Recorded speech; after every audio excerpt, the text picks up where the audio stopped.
good morning, and what a glorious it is. It's good to be with you all, whether you're here in the hall filled with the presence of God and His people, or joining us from your home, your car, or wherever you may be. I want to extend a warm, heartfelt welcome to our distinguished guests, Pastor Dr. Balvin Briam from the Inter-American Division, Pastor Dr. Kern Tobias, Pastor Johnson Frederick, and Pastor Bertie Henry from the Caribbean Union. To my colleagues, President Anthony Hall and Treasurer Valerie Harrison-Dottin, to every specially invited guest, every delegate, every pastor, or dedicated office staff, our hard-working teaching, as well as auxiliary staff, ladies and gentlemen, a truly good morning to you all. Today, it's my privilege, my honor, my joy to present to you the Secretary's report for the period spanning January 1, 2021 to December 31, 2024. This isn't just an official document, it's a spiritual chronicle. We're here for the 7th quadrennial session of the East Caribbean Conference, and this report is our opportunity to pause, reflect, and celebrate the incredible work God has done in our midst. We will journey through our triumphs and our challenges, covering membership transactions, a monumental reconciliation project, a revealing conservation survey, key employee matters, our corporate activities, and the training and appreciation that has defined this past quadrennium.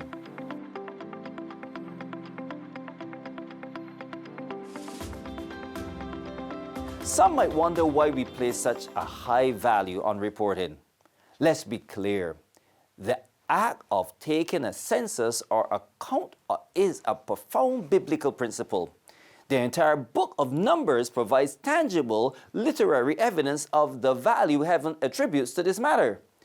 A powerful example is found in Exodus 17, verse 14, where after the miraculous defeat of the Amalekites, God commands Moses, I quote, "Write this for a memorial in a book and rehearse it in the ears of Joshua."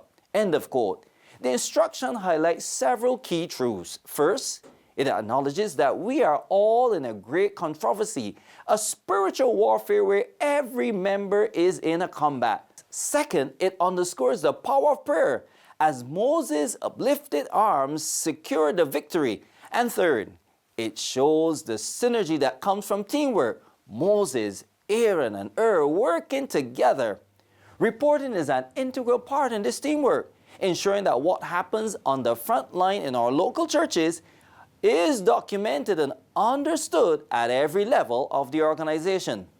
Unfortunately, some have misapplied the narrative of 2 Samuel 24, where David numbered the people and suffered redemptive discipline. But David's motive was pride. Ours is accountability and mission. We believe that an accurate record helps us to better serve the flock, just as a shepherd needs to know the number and health of his sheep. While the Secretariat did encounter some challenges with reporting due to these misconceptions or concerns about the future time of trouble, we are deeply grateful for the overarching support of our pastors, church boards, and church clerks. As Solomon wisely declared, quote, "A good report maketh the bones fat," end of quote. Our humble prayer is that this report will indeed strengthen us, nourish our faith, and energize us as we contemplate the mighty hand of God in our work.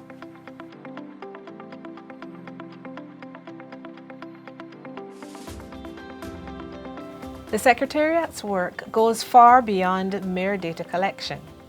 Every single statistic represents an individual for whom Jesus died, a person in whom He seeks to recreate the image of God according to the measure of the stature of the fullness of Christ, Ephesians 4:13. Our numbers are a living testament to where the mission is advancing under the guidance of the Holy Spirit. Let's begin with our congregations. We've seen some fluctuations, which were a natural part of cleaning up our records. In 2022, 2 congregations, Charles Rowe Bridge and Clifton Hall, were officially removed from the list of churches as a part of our reconciliation efforts. This was a necessary step to ensure accuracy. However, I am delighted to report that as of December 31, 2024, the East Caribbean Conference is officially home to 81 churches and 8 companies. We also embraced a technological solution that is a true game changer: the establishment of the conference church on our new ACMS platform. This electronic congregation allows us to efficiently preserve the membership of persons whose home churches may not be established or who are in transition. For example, the membership of the Rock Hall Group, which was established by a joint evangelistic campaign in St. Thomas, is now securely preserved in the conference church, allowing them to grow until they are ready to become a company. Now for the most exciting part, our additions. Over this quadrennium, we've seen a powerful upward trajectory in baptisms. Looking at the numbers, we see a marginal decrease in 2022, but then a significant increase of 35.7% in 2023, followed by a staggering 261% increase in 2024. This final surge was fueled by 2 key factors. First, 2024 was designated our year of evangelism, and the Holy Spirit moved mightily, bringing in 415 new accessions, 310 in Barbados, and 105 in Dominica, all based on the figures submitted by our clerks. This truly represents a spiritual revival and a commitment to soul winning across our conference. Our numbers for professions of faith have remained a consistent but marginal contributor, reinforcing our emphasis on baptism by immersion as the primary means of entrance into the church. We've also seen a steady increase in transitions in, which we attribute in large part to the adoption of the ACMS platform, which makes the movement of members seamless. This system also helps us better track re-baptisms of former members, a category we are placing greater emphasis on as we seek to reclaim those who have drifted away. Of course, with additions come subtractions. The most positive reason for a subtraction is transfers out, as members relocate within the conference or to other fields. We are also seeing a record number of our senior saints falling asleep in Jesus, with 2024 recording the highest number of deaths ever. This is a mix of natural causes and the crucial work of our reconciliation project, where we remove names of deceased persons from our records to ensure accuracy. The most significant subtraction was a one-time adjustment in 2023 of 10,632 members. We want to be very clear. This was not a loss of members. It was a procedural adjustment made during our reconciliation process to accurately reflect the true membership numbers submitted by our clerks. This has since been resolved, and our records are now clean and accurate.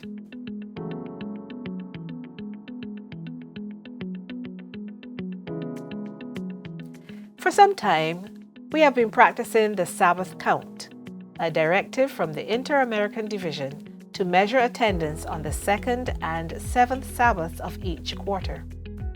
While the data collected is non-statistical and often has limitations, it provides a valuable glimpse into our church attendance.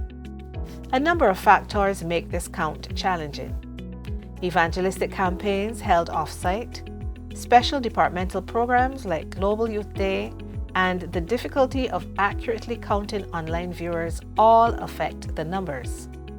But the data we do have reveals some important trends. We consistently see more persons present during the Divine Hour service than during Sabbath school, with a notable exception in Q4 of 2024. This trend has negative implications for our Sabbath school, which is intended to be a foundational department for nurturing and discipling members. We must, as leaders and members, re-examine how we can make Sabbath School a more vibrant and spiritually nourishing experience. When we compare our highest quarterly attendance to our total membership, the numbers vary between 8 and 21 attendees for every 100 members. Again, this isn't a statistical measure of membership attendance, but it does hint at a challenge: a low membership turnout. The Bible warns us not to forsake the assembling of ourselves together, and this data is a wake-up call for us to find ways to re-engage our members and bring them back to the fellowship of the church.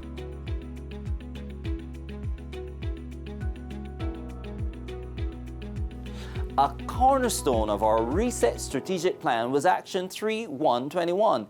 I quote, "Ensure that each congregation gets on the Adventist Church Management System," ACMS for short. This project, a collective effort across the Caribbean Union, was designed to modernize our secretariat offices, digitize our records, and provide us with a real-time accurate membership database.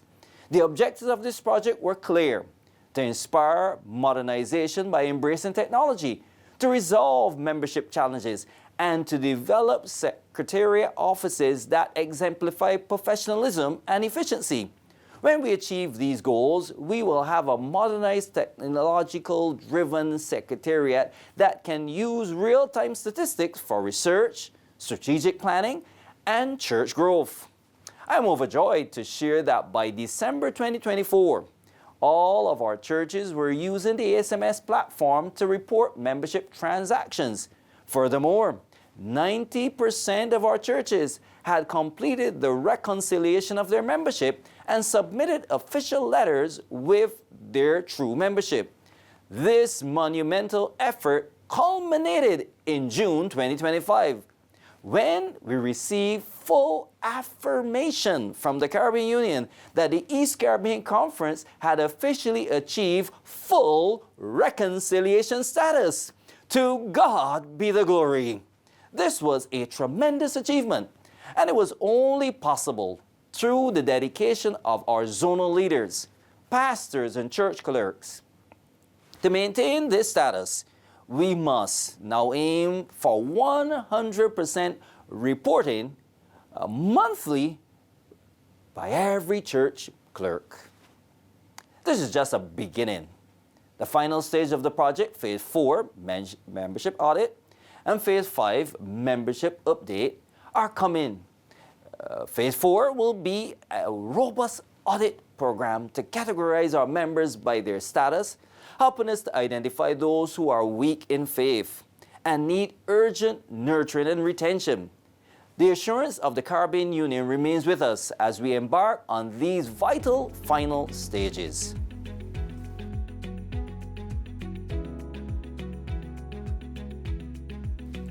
The Membership Conservation Survey, initiated by the Caribbean Union, was a critical part of our ongoing efforts to understand and to retain our new members. It sought to determine the attendance status of those individuals baptized in 2021 and 2022. The data from the 23 churches that responded actively to the survey provided invaluable insight. The majority of our new converts are young, with the largest percentage being in the category under 17 and 29 years of age. This is incredibly encouraging for the future of our conference. We also found that there were more females than males baptized in this period, 107 versus 86 respectively. The statistics show that 186 were new accessions, while 18 were reclaimed members and 4 were professions of faith. It's commendable that we are seeing people who once left the church return and renew their covenant with God. Perhaps the most significant finding was that only 61 of the baptized members were a result of biological growth. What's that, Pastor? Within the church, we have children of Adventist parents who we consider biological growth. On the other hand, 116 persons reported having no prior relationship with the church. This is a powerful testament to our evangelistic efforts, but it also highlights the critical need: a closer, more intentional collaboration between our children and adolescent ministries, youth ministries, and personal ministries departments to nurture and retain these new converts. We also found that only 32 of these new members were actually serving as church officers. This evokes a level of concern because we know that persons who use their spiritual gifts are more likely to stay and spiritually mature in the church.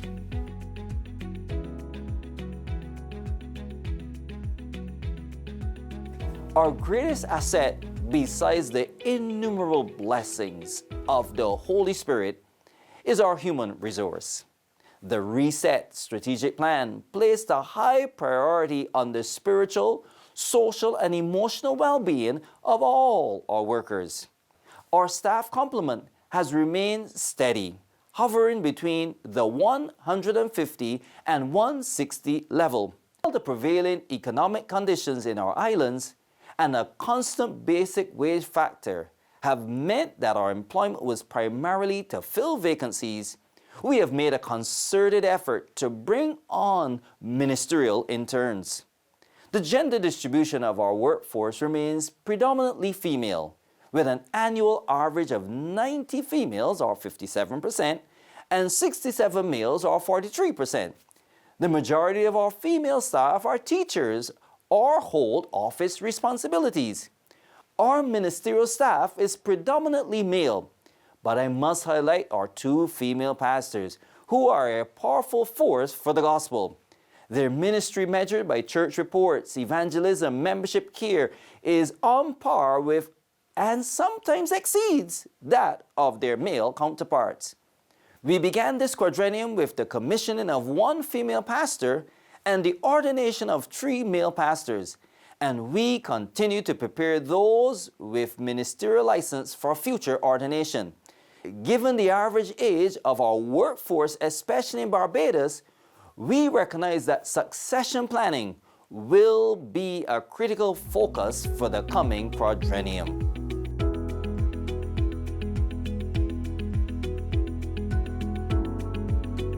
Our mission isn't just about what happens inside our church walls. As a legal entity, the East Caribbean Conference has a corporate responsibility to our members and our communities.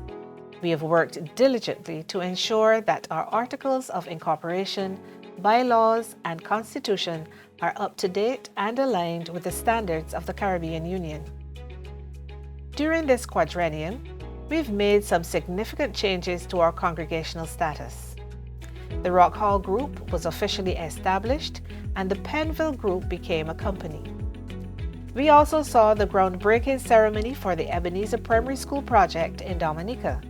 We even participated in the Elma Grant Road Race Classic right in the neighborhood of our conference community.